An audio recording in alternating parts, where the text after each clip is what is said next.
ശ്രീ വേണു അല്പം മുൻപ് ഒരു ടെലിവിഷൻ ചർച്ചാ പരിപാടിയിലിരുന്ന് രമ പറയുന്നുണ്ടായിരുന്നു, ഇതുമായി ബന്ധപ്പെട്ട് ഉദ്യോഗസ്ഥർ രമയുടെ വീടിൻ്റെ അയൽക്കാരുമായി ആശയവിനിമയം നടത്തുകയുണ്ടായി. രമയെ വിളിച്ചിരുന്നു. രമയ്ക്ക് ഇന്ന് അസൗകര്യം ഉണ്ട് എന്ന് പറഞ്ഞിരുന്നു, പക്ഷേ വൈകിട്ടോടെ എത്തും കാര്യങ്ങൾ അന്വേഷിക്കാൻ എന്നവർ പറഞ്ഞതായാണ് രമ ആ ടെലിവിഷൻ ചർച്ചയിലിരുന്ന് പറയുന്നത്. അപ്പോൾ സ്വാഭാവികമായിട്ടും CPM കേന്ദ്രങ്ങളിൽ ചോദിച്ച ഒരു മറു ചോദ്യമുണ്ട്, അങ്ങനെയെങ്കിൽ എന്തുകൊണ്ട് രമ ഈ കാര്യങ്ങളൊക്കെ മൂടിവെച്ചു, എന്തുകൊണ്ട് വെളിപ്പെടുത്തിയില്ല എന്ന്. നിങ്ങൾക്ക് ഈ വാർത്ത ഇന്ന് പുറത്തു വരുന്നതിന് മുൻപായി ഇത് സംബന്ധിച്ച് എന്തൊക്കെ വിവരങ്ങളാണ് ഉണ്ടായിരുന്നത്?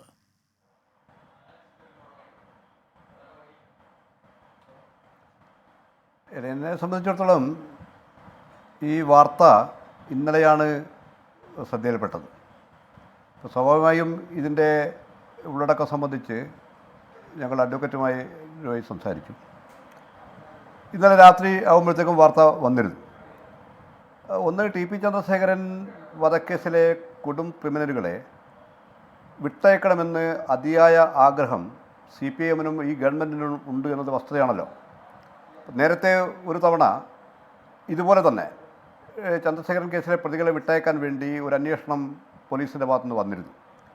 അന്ന് സംസ്ഥാന ഗവർണറെ ഉൾപ്പെടെ ഞങ്ങൾ കണ്ടിരുന്നു. ഇതിനെ നിയമപരമായിട്ടുള്ള വശങ്ങൾ പരിശോധിച്ചിരുന്നു. അങ്ങനെ വലിയ ചർച്ചയും കേരളത്തിലെ പൊതുസമൂഹമാകെ ഇടപെടുന്ന രൂപത്തിൽ കാര്യങ്ങൾ വന്നപ്പോഴാണ് അതിൽ നിന്ന് സർക്കാർ പിറകോട്ട് പോയത്. അതിനുശേഷമാണ് ഏതാനും മാസങ്ങൾക്ക് മുമ്പ്, ഏകദേശം തെരഞ്ഞെടുപ്പിന് മുന്നെയാണ് നമ്മുടെ കേസിൻ്റെ ഹൈക്കോടതി വിധി വീണ്ടും വന്നത്. ഹൈക്കോടതി വിധിയിൽ വളരെ കൃത്യമായി ഈ പ്രതികൾ കൊടും ക്രിമിനലുകളാണെന്നും ഇതൊരു രാഷ്ട്രീയ കൊലപാതകമാണെന്നും ഈ പ്രതികൾക്ക് കീഴ്ക്കോടതി വിധിച്ച ശിക്ഷ ഇരട്ട ശിക്ഷയ്ക്ക് വർദ്ധിപ്പിച്ചു. ജീവപര്യന്തം എന്നത് ഇരട്ട ജീവപര്യന്തം തടവായി ശിക്ഷിച്ചു. മാത്രമല്ല 20 വർഷം തടവ് ശിക്ഷ പൂർത്തീകരിച്ചാൽ മാത്രമേ ഇവർക്ക് മറ്റു ആനുകൂല്യങ്ങൾക്ക് വേണ്ടി സർക്കാരിലേക്ക് അപേക്ഷ നൽകാൻ പോലും പാടുള്ളൂ എന്ന കൃത്യമായ ഓർഡർ നിലനിൽക്കുന്നുണ്ട്. അങ്ങനെ നിലനിൽക്കുന്ന ഒരു കുറ്റവാളികളെ എങ്ങനെയാണ് ഈ ഒഴിവാക്കപ്പെടേണ്ട പട്ടികയിൽ ഉൾപ്പെടുക? ആ പട്ടിക സംബന്ധിച്ച് പോലീസ് എൻക്വയറി നടത്തുക. അതിൻ്റെ ഓർഡർ എൻ്റെ കയ്യിലുണ്ട്, നിങ്ങളെല്ലാം കയ്യിലുണ്ടാകും. അതിനെ സംബന്ധിച്ച് ഫസ്റ്റ് സ്റ്റെപ്പ് പോലീസ് നടപടി, പോലീസ് റിപ്പോർട്ട് ആവശ്യപ്പെട്ടിരിക്കുകയാണ് Kannur jail superintendent. Kannur jail superintendent എന്ന് പറയുമ്പോൾ കണ്ണൂർ ജയിലിലെ ഉപദേശക സമിതി കൂടി ആണല്ലോ ഈ തീരുമാനം ലിസ്റ്റ് ചെയ്യുന്നത്. അങ്ങനെ ഉപദേശക സമിതി ലിസ്റ്റ് ചെയ്യുമ്പോൾ സംസ്ഥാന സർക്കാരിൻ്റെ ഒരു ഓർഡറിൻ്റെ ഭാഗമായിട്ടാണ് ഇത് വരുന്നത്.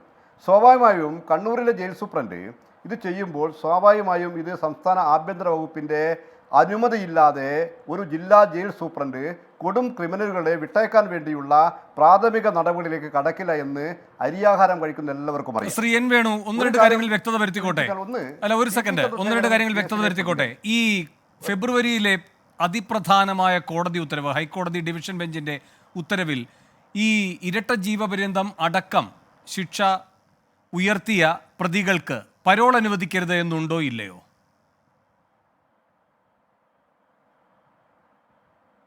അല്ല, പരോൾ സംബന്ധമായി അത് രണ്ട് അഭിപ്രായമുണ്ട് നിയമവൃത്തങ്ങൾ. പരോള് ഈ പ്രതികളുടെ കൂടി ഒരു റൈറ്റാണ്.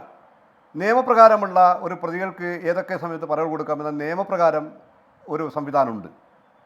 TP കേസിലെ പ്രതികൾക്ക് നിയമവിരുദ്ധമായി ചട്ടവിരുദ്ധമായാണ് പരോളുകൾ അനുവദിച്ചിരുന്നത്. അല്ലല്ല, എന്റെ ചോദ്യം അതൊക്കെ നാം ചർച്ച ചെയ്തിട്ടുള്ളതാണ്. ഈ ഫെബ്രുവരിയിലെ സുപ്രധാന വിധിയിൽ ഈ ഇരട്ട ജീവപര്യന്തമായി ശിക്ഷ ഉയർത്തിയ ഡിവിഷൻ ബെഞ്ചിന്റെ വിധിയിൽ പരോൾ ഇവർക്ക് നിഷേധിച്ചിട്ടുണ്ടോ?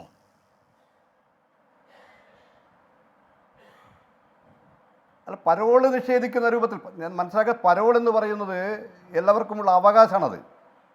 പരോൾ അങ്ങനെ ഒരു പരോൾ ഒരു പ്രാവശ്യം കൊടുക്കരുതെന്ന് വിധിയിലില്ല.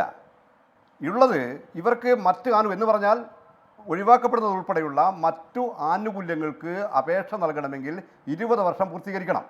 അങ്ങനെ 20 വർഷം പൂർത്തീകരിച്ചാൽ മാത്രമേ ഇവരുടെ മറ്റു ആവശ്യങ്ങൾ പരിഗണിക്കേണ്ടതുള്ളൂ എന്ന് പറയുന്ന കോടതി ഉത്തരവ് നിലനിൽക്കെ എങ്ങനെയാണ് കണ്ണൂരിലെ ജയിൽ ഉപദേശക സമിതി ഈ അണ്ണൻ സുജിത്തിനെയും അതുപോലെ നമ്മുടെ മുഹമ്മദ് ഷാഫിയെയും TK രജീഷിനെയും എങ്ങനെയാണ് ഈ പട്ടികയിൽ ഇടം തേടുക എന്ന് പറഞ്ഞാൽ, കണ്ണൂരിലെ ജയിൽ ഉപദേശക സമിതി എന്ന് പറഞ്ഞാൽ അതിൽ P ജയരാജൻ ഒരു അംഗമാണ്. അതുപോലെ CPM-ന്റെ ലീഡർഷിപ്പ് അംഗമാണ്. CPM പറയുന്നെടുക്കുക ഒപ്പുവെച്ച് കൊടുക്കുക എന്നതാണ് കണ്ണൂരിലെ ജയിൽ സൂപ്രണ്ടിന്റെ പണി. അല്ല, ഇപ്പോ നിയമമന്ത്രി രാജീവിന്റെ പ്രതികരണം വന്നിട്ടുണ്ടായിരുന്നല്ലോ, അത് ശ്രദ്ധിച്ചിട്ടുണ്ടാകുമല്ലോ. ഒരു ജില്ലാ ജഡ്ജി, അതുപോലെ തന്നെ ജില്ലാ കളക്ടർ, ജില്ലയിലെ പോലീസ് മേധാവി, ഈ പറയുന്ന ഒരു അനൗദ്യോഗിക അംഗം, പിന്നെ വിവിധ രാഷ്ട്രീയ പാർട്ടികളിൽ നിന്നുള്ള പ്രതിനിധികൾ. ഇങ്ങനെയാണ് അതിൻ്റെ ഘടന എന്നാണ് പറയുന്നത്. ബാക്കി എല്ലാവരെയും ഇടാം. ജില്ലാ ജഡ്ജി കൂടി ഉണ്ടെന്ന് പറയുന്നു. തീർച്ചയായിട്ടും. അല്ല, ഞാൻ പറയുന്നത് ഇങ്ങനൊരു ഉപദേശക സമിതി എങ്ങനെയാണ് അവർ പരിശോധിച്ചുകൊണ്ട് ഒരു കൊടും ക്രിമിനലുകളായിട്ടുള്ള ജീവപര്യന്തം തടവിന് ശിക്ഷിക്കപ്പെട്ട കൊലയാളികളെ വിട്ടയക്കുമ്പോൾ അതിൻ്റെ പരിഗണന പരിശോധിക്കുമ്പോൾ അങ്ങേയറ്റം പരിശോധന നടത്തുമല്ലോ. അങ്ങനെ പരിശോധിക്കുന്ന തരത്തിൽ ലിസ്റ്റിൽ ഫെബ്രുവരി മാസം ഇരട്ട ജീവപര്യന്തം പ്രഖ്യാപിച്ച ഹൈക്കോടതി, ആ ഹൈക്കോടതിയുടെ വിധി പകർപ്പ് ബഹുമാനപ്പെട്ട കണ്ണൂർ ജയിൽ സൂപ്രണ്ടിൻ്റെ കൈവശം ഉണ്ടാവുമല്ലോ. അവിടെയാണല്ലോ ഈ പ്രതികളെ താമസിപ്പിക്കുന്നത്. അപ്പോൾ സ്വാഭാവികമായും ഇങ്ങനെ ഒരു പേര് വരുമ്പോൾ തന്നെ ആ ലിസ്റ്റിൽ വരാൻ പാടില്ലല്ലോ. അപ്പോൾ എന്ന് പറഞ്ഞാൽ ഗവൺമെൻറ്റിൻ്റെ സമ്മർദ്ദമില്ലാതെ ജയിൽ സൂപ്രണ്ടിനെ പോലെ ഒരു ഉദ്യോഗസ്ഥനോ അല്ലെങ്കിൽ ജയിൽ ഉപദേശക സമിതിയോ ഇത് ചെയ്യാൻ ഇടയില്ല. ഈ ജയിൽ മേധാവി ഇങ്ങനെ പ്രതികരിച്ചതായാണ് അറിയാൻ കഴിയുന്നത്. ഒരു സെക്കൻഡ്, TP കേസിലെ പ്രതികൾക്ക് 20 വർഷം വരെ ശിക്ഷാ ഇളവ് പാടില്ല എന്ന ഹൈക്കോടതി ഉത്തരവ് കണ്ണൂർ ജയിൽ സൂപ്രണ്ട് പരിശോധിച്ചിട്ടുണ്ടാകില്ല. ചട്ടപ്രകാരമുള്ള പട്ടിക തയ്യാറാക്കിയപ്പോൾ ഉൾപ്പെട്ടതാകാം ഈ പേരുകൾ. തുടർ പരിശോധനകളിൽ അവർ ഒഴിവാക്കപ്പെടും. ഇങ്ങനെ ജില്ലാ ജയിൽ മേധാവി പ്രതികരിച്ചതായാണ് അറിയാൻ കഴിയുന്നത്. കേരളത്തിൽ ഞാൻ പറയുന്നത് അതൊക്കെ കേരളത്തിൽ അരിയാഹാരം നിന്ന ആളുകൾ വിശ്വസിക്കാൻ പോകുന്ന കാര്യമല്ല. TP കേസ് പോലുള്ള പ്രമാദമായ ഒരു കേസിൽ പക്ഷേ നിയമമന്ത്രി അടക്കം ഇങ്ങനെ പറയുകയാണ്.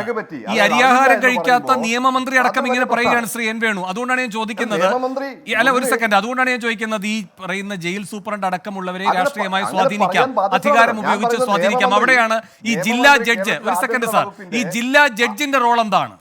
അങ്ങനെയെങ്കിൽ ജില്ലാ ജഡ്ജിക്ക് എന്തായാലും ഈ പറയുന്ന സുപ്രധാനമായ ഉത്തരവിന്റെ ഉള്ളടക്കം മനസ്സിലാകാത്ത ആളായിരിക്കില്ലല്ലോ. പരിശോധിക്കണം. ഇതിനെ സംബന്ധിച്ച് എങ്ങനെയാണ് ഇവർ ലിസ്റ്റിൽ ഉൾപ്പെട്ടതിനെ സംബന്ധിച്ച് ഒരു ജുഡീഷ്യൽ എൻക്വയറി പ്രഖ്യാപിക്കണം. ശരി, ഇവിടെ ജില്ലാ ജഡ്ജി ഉൾപ്പെടെ, അതുപോലെ ഉപദേശക സമിതി, ജയിൽ സൂപ്രണ്ട്, അതുപോലെ സംസ്ഥാന ആഭ്യന്തര വകുപ്പ് ഉൾപ്പെടെയുള്ള ആളുകളുടെ പങ്കെന്ത് എന്നതിനെ സംബന്ധിച്ച് ഒരു ജുഡീഷ്യൽ അന്വേഷണം പ്രഖ്യാപിക്കാൻ ഗവൺമെന്റ് തയ്യാറാകണം. ഞങ്ങൾ ആവശ്യമായി മുന്നോട്ട് പോകുകയാണ്.